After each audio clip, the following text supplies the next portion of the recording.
నేటి ధరణి న్యూస్ కు స్వాగతం. కాకినాడ రూరల్ వాకలపూడిలో 20 ఏళ్లలో చర్చకొచ్చిన 17 కోట్ల రూపాయల ఆదాయం లెక్కలు చూపించమన్నా అనే నేపంతో తనను సంఘం చర్చ నుంచి తొలగించడానికి కాకినాడ రూరల్ వాకలపూడికి చెందిన రెడ్డి ఆశాజ్యోతి ఆరోపించారు.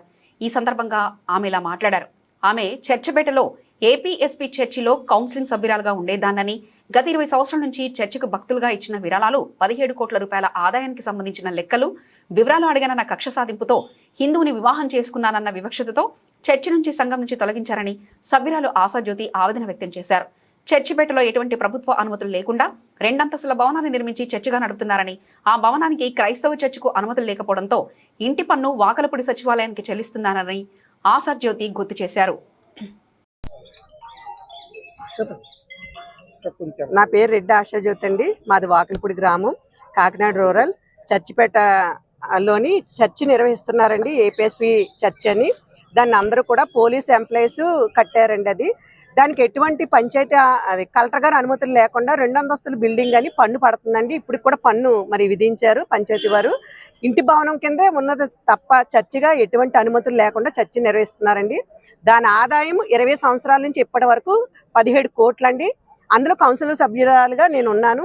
అయితే 17 కోట్లకి లెక్కలు అడిగానని, ఎటువంటి పర్మిషన్ లేకుండా ఇటువంటి కార్యక్రమాలు నిర్వహిస్తున్నారని, అంతేకాకుండా చర్చి తరపున శంకవరం అనే గ్రామం వెళ్ళి ఒక ప్రభుత్వ స్కూల్లోని బైబిల్ పంచిపెట్టి ఒక పీడీ గారు మీకు ఏదైనా సరే మరి లోన్లు కావాలంటే యేసుప్రభుని నమ్ముకోవాలని బైబిల్ పంచడం జరిగిందండి. ఆ వీడియో కూడా నా దగ్గర ఉంది.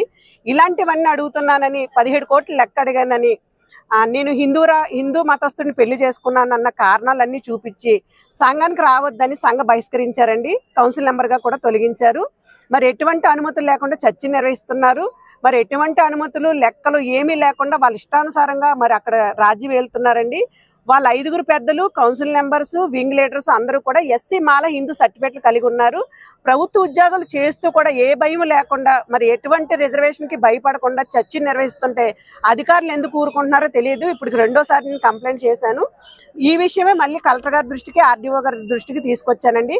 దీనిపై సమగ్ర విచారణ జరిపించాలన్నది నా డిమాండ్. నుంచి కౌన్సిల్ సభ్యురాలుగా అందులో ఉన్నానండి.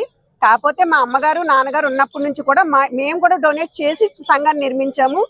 అది నా తల్లి సంఘంగా చెప్పొచ్చండి. చిన్నప్పటి నుంచి నేను అందులోనే పెరిగాను. 4 సంవత్సరాలుగా నేను ఆ చర్చిని కలిగి ఉన్నానండి. కౌన్సిల్ సభ్యురాలుగా ఇది 3వ సంవత్సరం రన్ అవుతుందండి.